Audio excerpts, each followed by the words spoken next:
Mister! Welcome, Yes, ladies sir, we and promised gentlemen. you a great deal. The child of Mania is running wild. My God, what a run! If not, our world is watching. Okay, welcome to this edition of the Bump Boys podcast. We will be going over the episode of AEW Dynamite and the latest WWE release. So let's first off with Dynamite. Okay, so the original match to start the show was going to be Bryan Kendrick versus Jon Moxley.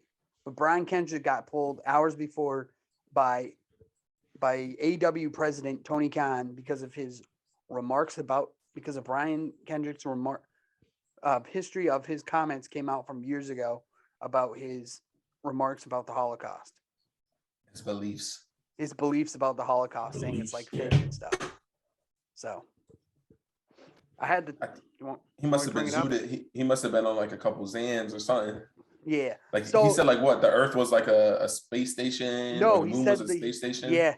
He said something like that, and like how the American Red Cross, like said, more people died from the Holocaust than what it was actual. Actually was. Yeah, I think it was like 250,000 extra.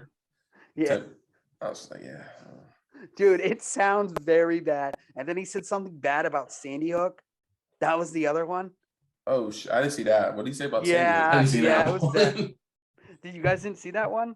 Right. What was that? Let me get on my phone real quick. I don't have it.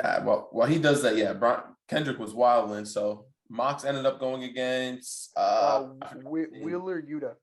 Wheeler Yuta, yes.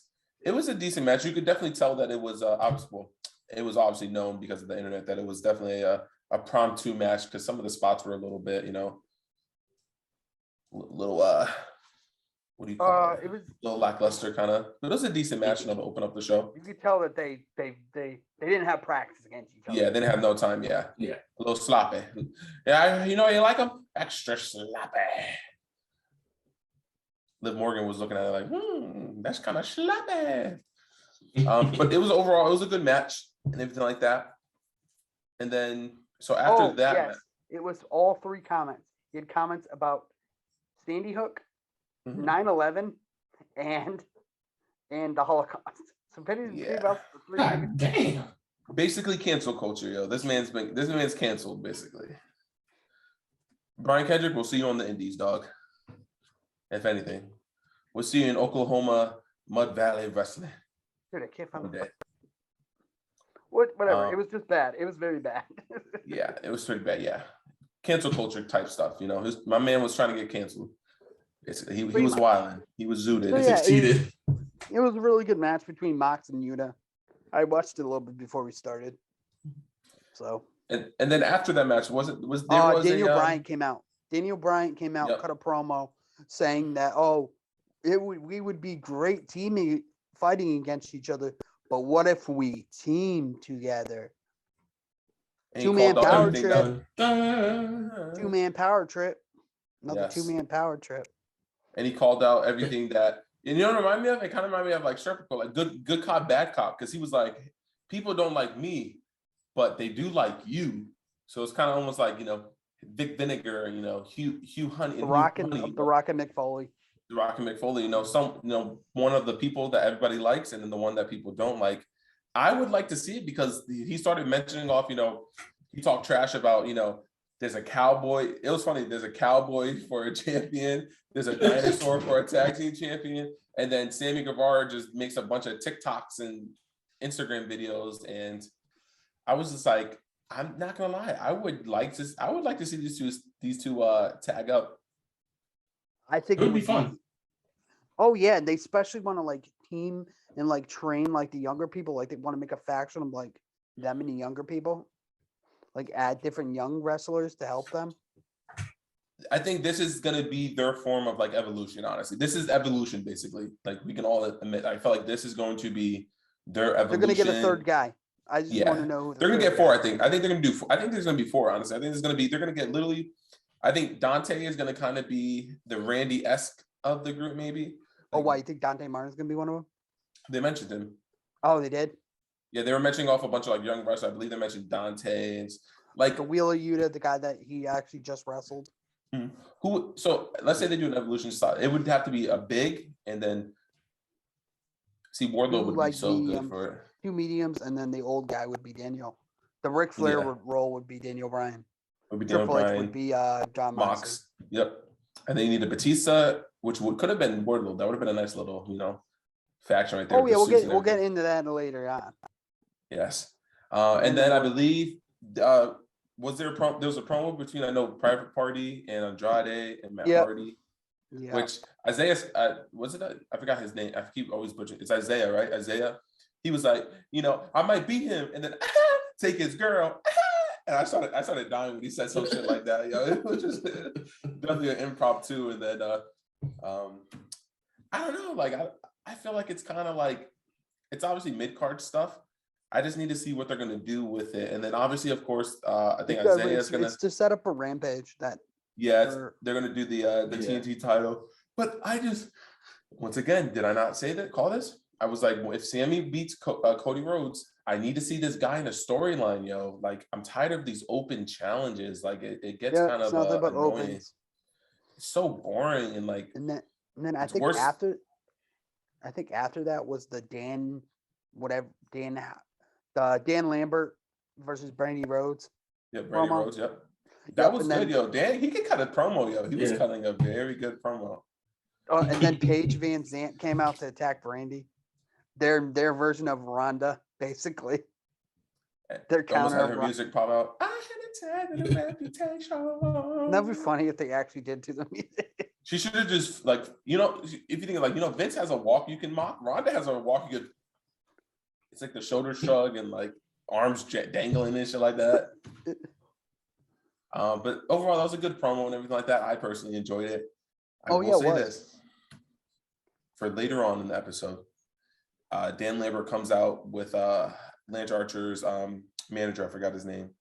Jake Roberts. Jake Roberts, yeah. So Lambert does show up often. Yeah, Jake the Snake. Lambert does show up often in this show, and he can actually cut a promo, yo. He can talk on the mic. Oh, that's gonna be a great match next week. Freaking Lance Archer versus Adam Hangman Page in a freaking Texas death match. Yeah, we can go into that too as well because let's go into it.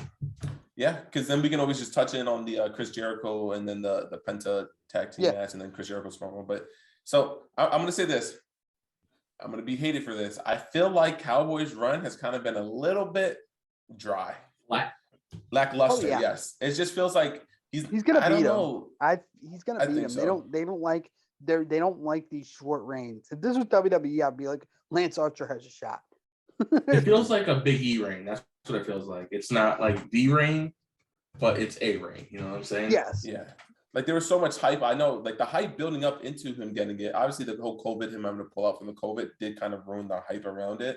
But I just feel like he's not on TV enough, building him, and he doesn't wrestle enough. I feel like to like.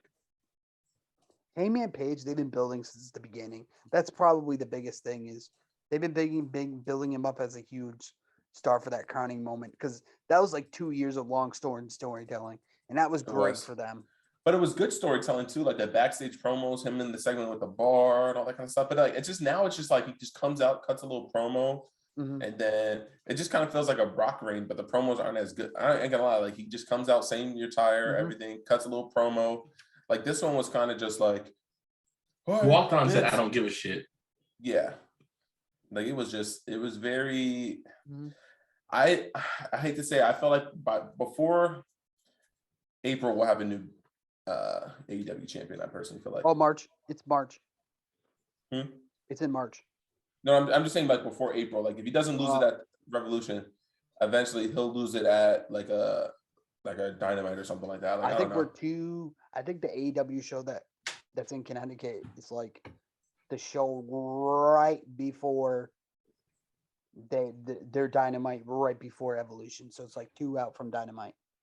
It's like 2 out from their Revolution. I will say Lance was looking good though. I liked his attire.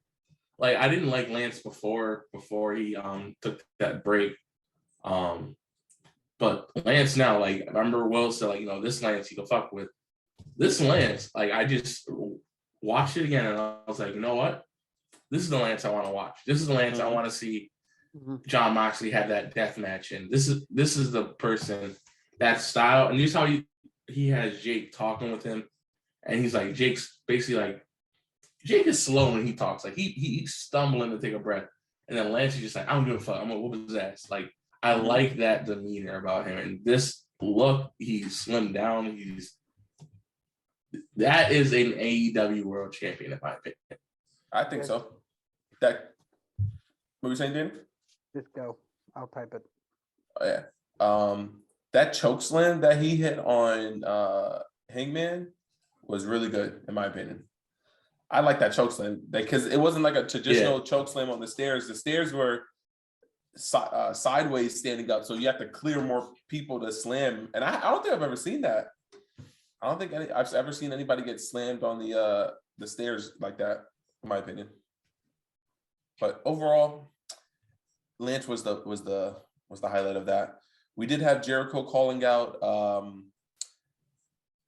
Santana and Ortiz, saying he felt disrespected for the way they did, they tagged in or wouldn't tag him in for that, and like he felt disrespected.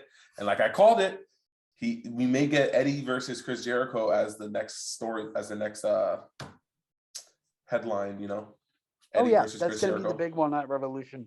Yeah, That's gonna be Eddie. So, what was on? What was that? They set up their team. I think the next there was a tag team match. Yeah, it was Penta and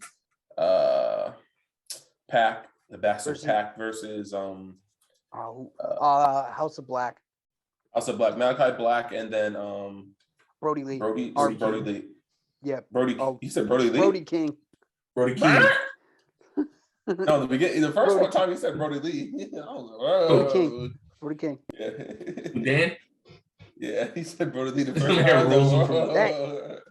Hey, stay on topic. We got 8 minutes. They got the shaman from It's Always Sunny from all right, we gotta go back to kill the shaman and then go.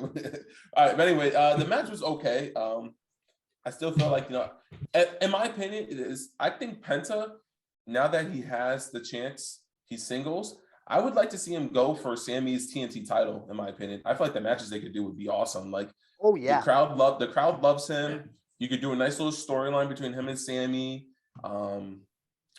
Like I personally would like maybe turn Sammy heel. Bring back cocky Sammy. I thought it was good. Like I think Penta. Penta. Did they get the win? I can't remember if they got the win. I really can't remember if they got the win over Malachi Black. Black looks slow. No. They had Brody Malachi did, right? Yeah. Okay. They definitely did. Yeah, they're trying to push them. Yeah. They're trying to push them. Malachi Black looks slow. Like he looks like he's gained some weight since since WWE. That's my last top on that. He looks slow. He don't look as agile and quick compared to what he used to be. Yeah, definitely. The next match was the main event, which was Punk versus MJF. I thought it lived up to the hype. It was unique. It was an interesting way of doing it. Having him like reset twice, having him cheat both times, like first time with the choker. Dude, I really thought, I didn't notice he cheated at first, and I was like, are you kidding me? They're gonna have him they're gonna have him pass out to a freaking triangle. A sleeper, rear naked choke. Yep. To the sleeper. Well, if you think about it, it would be a kind of a flashback on UFC Punk's career, UFC career. I think he did get choked out in his second match, I believe, or his first. Yeah, no, I think he got choked out twice. Actually, I think he might have got choked out. He got TKO'd on one of them. One of them was a TKO. I think the second one was a TKO, and then Mickey Gall, I think, might have choked him out. But yeah, I think that would have been bad. I think you're right. I liked it. You could tell they let the wrestlers decide kind of how the finish would be. Like you could definitely tell, like Punk and MJF definitely had a say in like, and that's what I like about AEW. You could tell that this wasn't going to be, we finally get the match we won, and then it's just going to go to time limit. They reset it. It went past the time that TBS was giving them for the match. It went a few minutes past that, which I liked. And then the Wardlow incident I thought was pretty interesting. The only thing though is it's kind of intriguing now. Where do we take Wardlow from this? Like he teased it a little bit because he like stepped aside and said, "Okay, you can attack him." But he but that was after he gave him the ring though. Yeah. I felt like what you go from there is that you have Wardlow basically. I feel like MJF is gonna be like, I did it all by myself. I didn't really need his help if you saw it. And I feel like Wardlow would be like, really, motherfucker? Like you won because of me. But I thought it was good. I thought, I thought Punk took some chances. Anytime I see Punk do some moves, I just feel like you could tell he's starting to get older. Like you could tell. Oh, he definitely looks it. Especially when he did the elbow drop when he hit it. Mm-hmm. The pedigree off the top rope was pretty dope, though. Yeah, I thought it was pretty good. Oh, yeah, that's a hard move to exercise. MJF did really good on landing it and selling it. Like it was really good. Punk kind of like knee planted in it. You could tell. I almost thought I thought he like hurt his knee for real. But I was like, oh no. Oh no. But no. Oh no. Like Danny said, probably Revolution. We're gonna get the rematch. Hopefully, we get in the steel cage match or something like that. But I thought overall it was good. I think at some point Punk's gonna steal his win back. Punk's gonna steal it back. Get that W. Oh, also to touch on, we did have Adam Cole also cut a little promo. So hopefully we see Adam Cole maybe as the next contender for the AEW championship. But I think so. I think he might be. I think you might see him at the end of next week. Which I would love. I hope they do that at the end where he comes out and attacks whoever wins. Probably Adam Page, because I don't think the title's going to change in hands. Yeah, I don't think so now. See, I would like Archer and Cole. That'd be a good match. No, it's good. That'd be great matches. Their whole roster's that freaking stacked. Like it's crazy how stacked they are. Yeah, but they kind of teased it because Cole is going to be facing Evil Uno next week on Dynamite, and then obviously Hangman has a little bit of a ties with the Dark Order, so you definitely know that kind of is going to honestly intertwine it. I feel like he's going to beat the shit out of Evil Uno. This is going to be a great feud. I think it leads to Adam Cole versus Adam Page at Revolution. I think so too, and then I think Cole. Cole gets it. I think they might do this double champ thing with him and Brett. They might try to do something like Beck. They're going to do a better version of what they tried to do with Becky and Seth on WWE. Yeah. Yep. And look at this, yo. It's actually very amazing. If you look at like the difference between AEW and WWE, it's like obviously AEW can still work a little bit on their mid-card storyline, obviously with like Sammy Guevara and those championships, but there's actually like storylines between things, and they actually give us what we want, but they also like execute things with all like obviously not saying BS finishes, but like WWE does too much of the roll-up pins or the disqualifications, and it's just like there's actually like there's so many directions AEW can go. I feel like WWE is so locked on this one path, maybe with a few shortcuts here and there, but there's just this one path where AEW you can branch off, because we still can get Adam Cole versus CM Punk versus Hangman Page, obviously Cole versus Hangman. So we still have all that we one last thing before we wrap it up. Shane McMahon was fired because of his writing of the Royal Rumble match. He's released. So imagine being fired by your own family. Remember, it's not just his family too. It's also board of directors. He deserved it. Fuck that man. I wouldn't say fired. It was probably a mutual agreement. Oh yeah, definitely mutual. But I would have laughed if he was the mystery person on AEW, and then all you hear is "Here comes." There's the so money. many memes with it too. It was like, "Here you go." I think Shane, I wouldn't mind seeing Shane do that. A flashback to when he did with WCW. I wouldn't mind seeing Shane do that with Tony Khan. Him and Tony Khan team up. I wouldn't mind it. I'm sorry. I wouldn't mind it. So that's it. So that would wrap up this edition of the Bump Boys podcast. Yes. So I'm Dan. Keep liking and subscribing to the channel. We got Mr. Wilbur 95. Mr. Underscore, don't fuck my shit up, nigga. Don't fuck it up. Mr. Underscore Wilbur 90. Whatever, Joe. Do yours too, so we can get to the. And we got DGX, DJOE. Danny love fucking that up. I do. I can't even get it correctly on the freaking thing. We got Swagger Bomb 92. Thank you. Please keep liking and subscribing. We still got more subscribers. We're up to 11. The road to 20. I road to 25. The road to 25.